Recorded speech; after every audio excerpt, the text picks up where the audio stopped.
Hello, everyone. It is Monday, February 14th, 3:38 p.m., also known as St. Valentine's Day, the feast day of St. Valentine.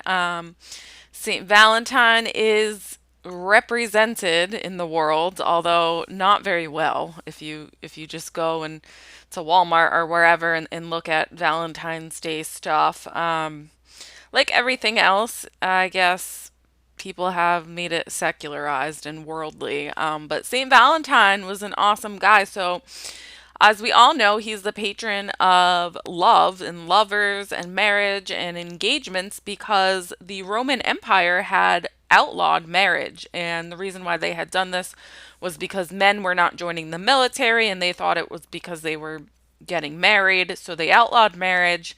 And in defiance of that, Saint Valentine, who was a priest, and obviously he wasn't a saint at the time, but he was a priest, he married Christians underground in secret. But what a lot of people also don't know is that I think my daughter told me this morning he's the patron saint of postal workers, because he had left a famous note to the jailer's daughter, or wherever he was jailed. And for that reason, we now exchange Valentine's Day cards or Valentine's little notes. So that's just a side note. Really, what I want to talk about is the Super Bowl yesterday. So I watched half of the Super Bowl, and I'll usually watch a little bit of it just to see what the agenda is that they are pushing. And also, my son he plays football, he's interested in football. I don't particularly like all the stuff that goes on around the Super Bowl, um, but I did let him watch the game itself. As far as the commercials and stuff were concerned, and the halftime show, I get nervous about that. It has been overtly satanic in the past. But this year, it was definitely diabolical, but not in the ways that we normally see. So, normally we see, you can just go back and watch my one from last year. I did it. It was the music star The Weekend, and it was completely diabolical. I mean, it was like really something out of the book of Revelation. And usually there's, in some way glorifying Satan, glorifying promiscuity. There's usually naked women, things like this, or mostly naked women.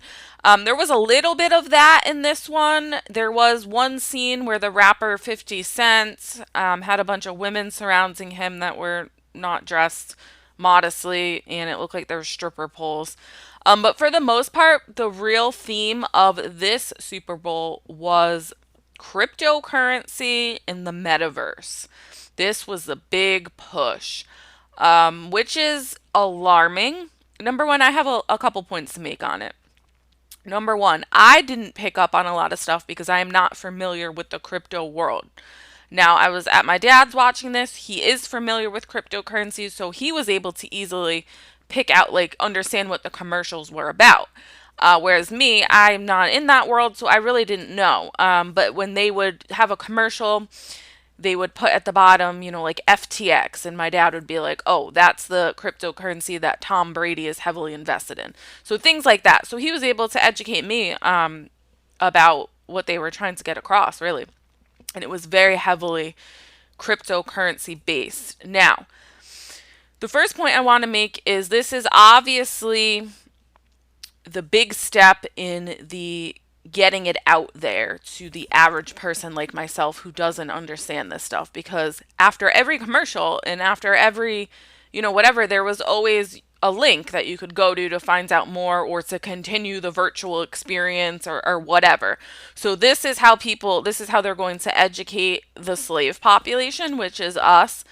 And make no mistake about it, this is my second point, but this is their big push to educate the average Joe about the virtual world, which is the metaverse. So my second point is, why do they want to do this? My second point is because, like any empire in the past, was built on the backs of slaves for the most part, right? So like the ancient Egyptian empire, the Roman empire, was all had some slave labor attached to it.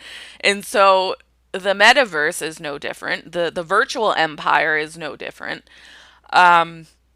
And even in a lot of ways, people talk about America being the land of the free, but that's not true because, all, a lot of these, like Nike, for example, right? Nike gets their cotton picked by the Uyghurs, who are Muslims that are heavily persecuted by the Chinese and are in work concentration camps. Okay, so Apple, we learned about this in business school when I was in college, had suicide nets around their buildings because people were killing themselves because it was such an awful place to work.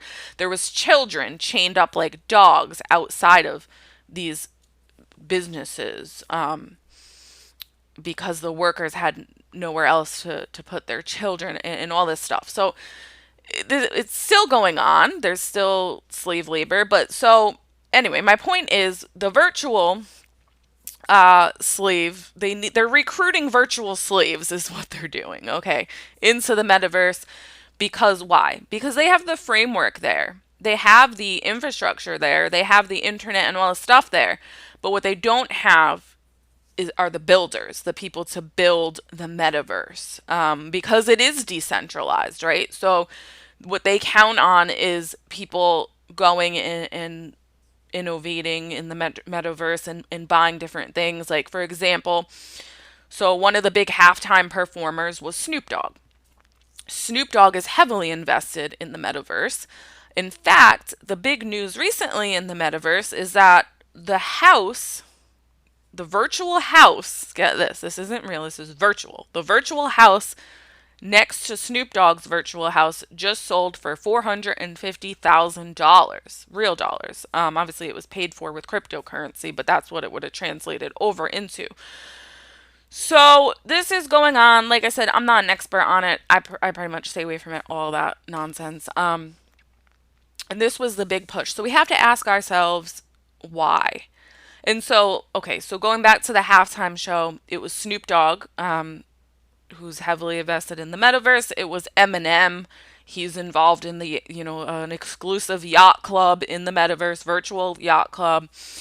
50 Cent, Mary J. Blige, not really sure about them, but I do know Snoop Dogg especially. I think Dr. Dre was there. So just my era of rap growing up, if you will, was portrayed in the halftime show, and the theme was this metaverse.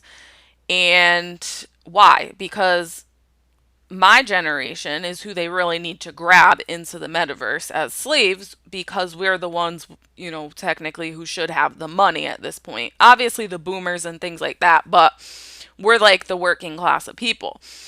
So if they can grab us, and obviously the younger generations, they want to as well, into this metaverse, into cryptocurrency and things like that, that will have the most impact, because we are the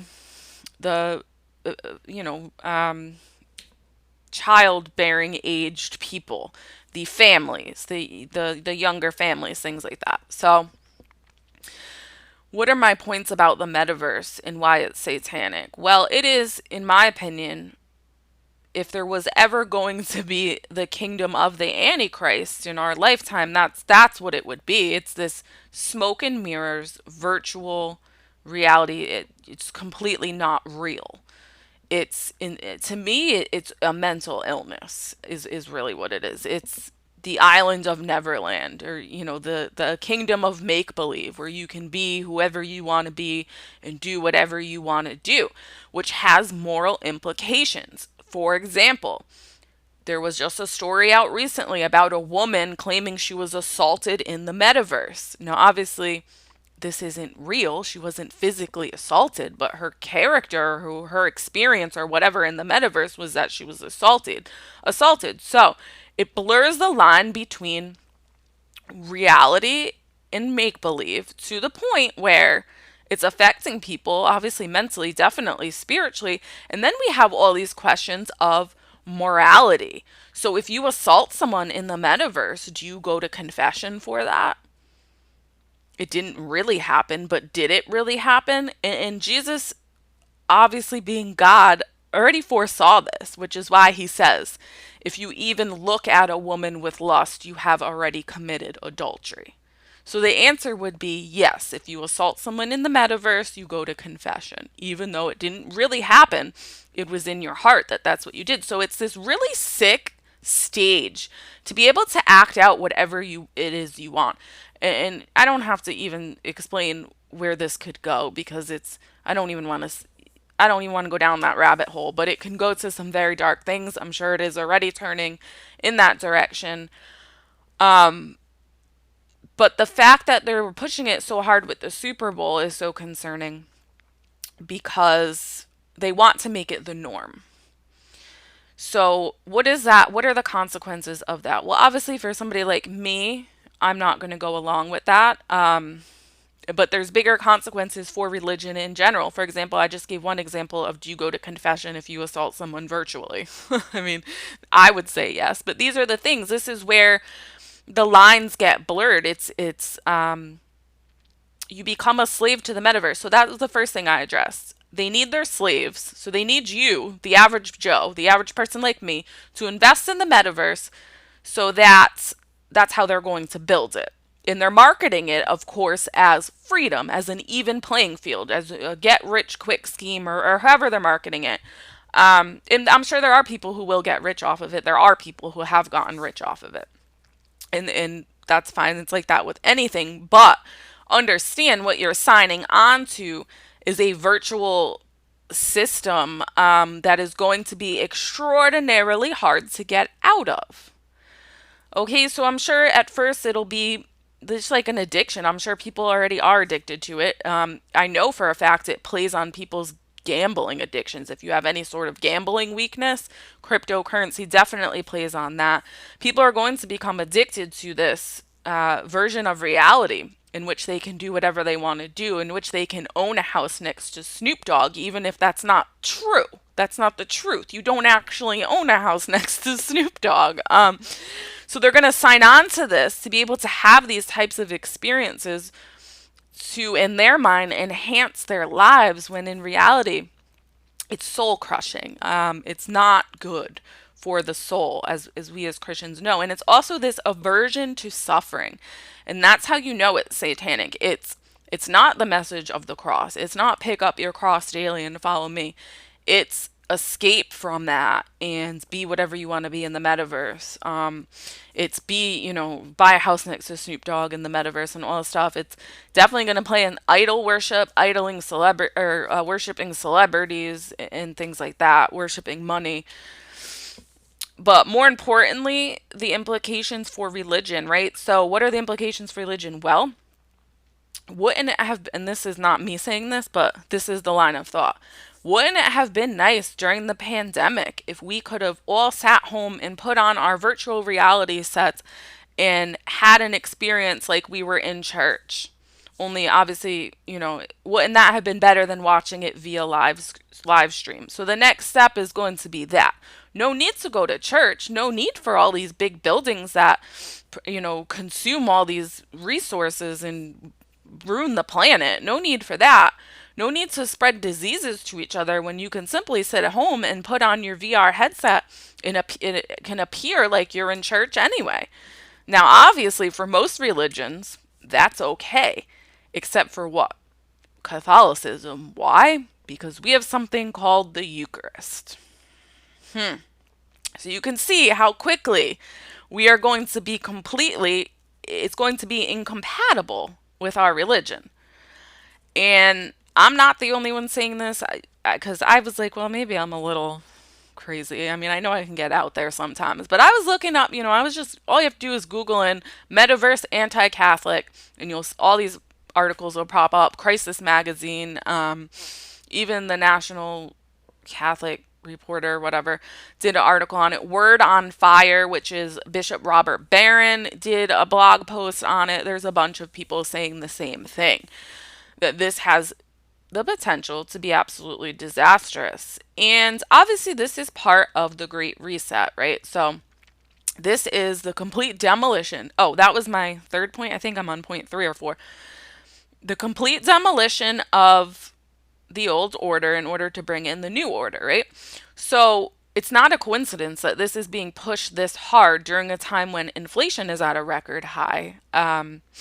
the world seems to be on the brink of disaster. There's skirmishes everywhere. There's the threat of nuclear war. There's all this stuff going on. Pandemics, the bioweapon that was the you know what, all this stuff going on.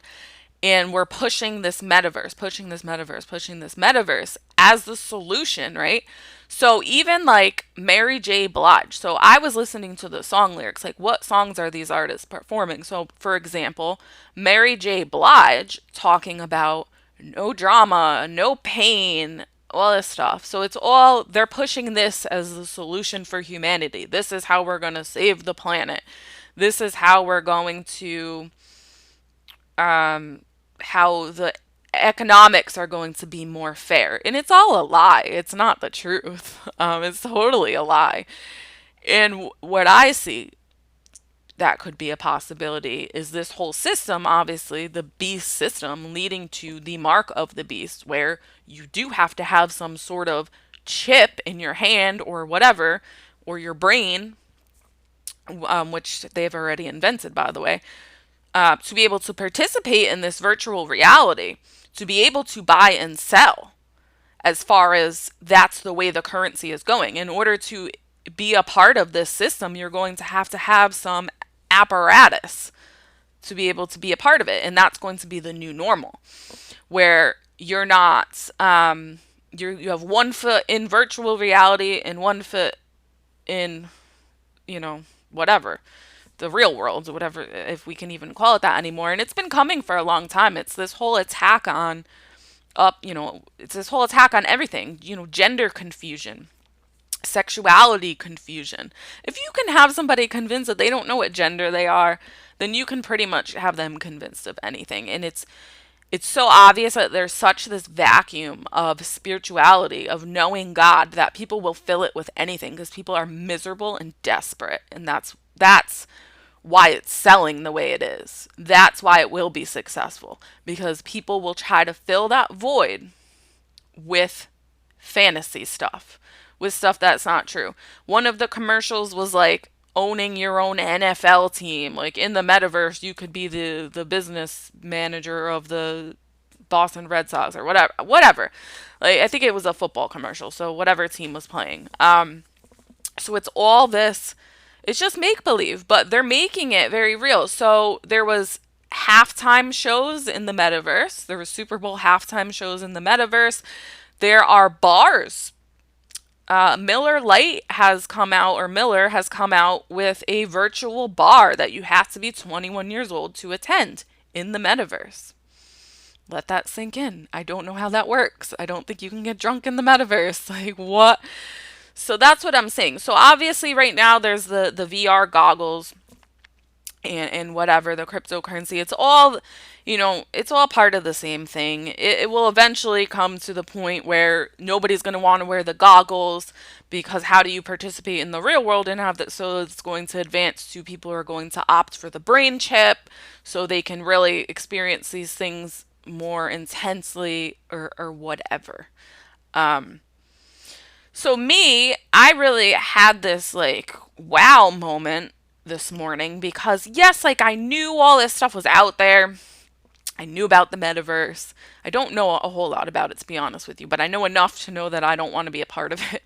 I don't know much about VR technology, but I had this like wow moment this morning. Like my kids, I have a 10-year-old and an 8-year-old. This is going to be the new normal for them. And so I had this moment of, how am I going to shield my kids from this? Because this is not the life I want for them. I don't want them to live in a fake world where you can virtually pay $450,000 to buy a fake house next to a man who promotes drugs use and whatever else. Like, you know what I mean? So it's very interesting time to be alive, and I'm sure the more we go on, the more grace will pour out and we will have our answers. But I think the answer is like what I say it is all the time. We're going to have to drastically simplify our lives and start really focusing on those practical skills: growing food, making medicine, barter systems, because they're going to, like, people like me and you, if you're watching this, aren't going to be allowed in. It's not that we're not going to be allowed, it's that we're not going to want to participate in this. But this is the way society is going. So what do? Well, we're going to have to kind of form our own little societies going down the road, because it's all gonna they're gonna get their moment, they're gonna get their virtual worlds and whatever else, I'm sure. But it's all, obviously, at some point God will put an end to it. It will come to a crashing demise. Who knows how long that will take, when that will take, when that will happen, and who knows how much traction the metaverse will actually get. But they're definitely spending the money and the resources to push this on people. And why is that? Well, like I said, the answer is they need slaves to build it up. They need slaves to build it up, and it will ultimately be an instrument for absolute control. So understand, when you are investing in this stuff, like, do what you have to do, but consciously, morally, I can't. My conscience won't let me, because I understand, by building this, by helping this, I'm actually building my own prison. I'm building a prison for humanity. So I can't do it, but I don't judge people who are trying to make some money doing it. Um, Yeah, and that's really what I have to say about it. You're building your own prison, and you're not going to be able to get out like you think you are, because eventually all our economics are going to be wrapped up in this. The fact that they call it decentralized and all this stuff, like, you have to stop listening to them. It's the opposite of everything they say. So that was I haven't seen anyone do any analysis on any of these Super Bowl, or on this Super Bowl in particular. So if you have somebody that is shedding light on this, please link it in the comments below. But that was the main thing I saw, was just this whole push towards this virtual reality. And in the future, it will be, you can't watch the Super Bowl unless you are part of the metaverse. That's where the mark of the beast comes in, and whatever else. This is Oh, there was one thing I did want to say. I have not verified yet. Somebody told me this morning that, I'm not on Facebook, but Facebook did rename themselves Meta, and their symbol is now the infinity symbol. Those, whatever that is, the eight, the sideways eight, basically. And I was like, I looked at this person, I'm like, well, and why did they do that? Think about that for a minute. Why did they do that? Well, it's obviously the aping that Satan is so good at of God. That's all he does, is he apes God, he apes the church. Um, and God is eternal. And so obviously the kingdom of Satan, this metaverse, is going to portray itself as being eternal, and it's obviously not. Um, on top of that, there was one other point I wanted to make that escapes my mind right now, but all along the same themes of, they're trying to, people, there's marketing it as freedom. It's the same thing they always do. It's the same thing Satan does from the lie of the garden. You can be like gods. Marketing it as freedom, but really it's slavery. So if you just constantly have that in mind while you try to navigate through the filth that we live in, it makes things a lot simpler.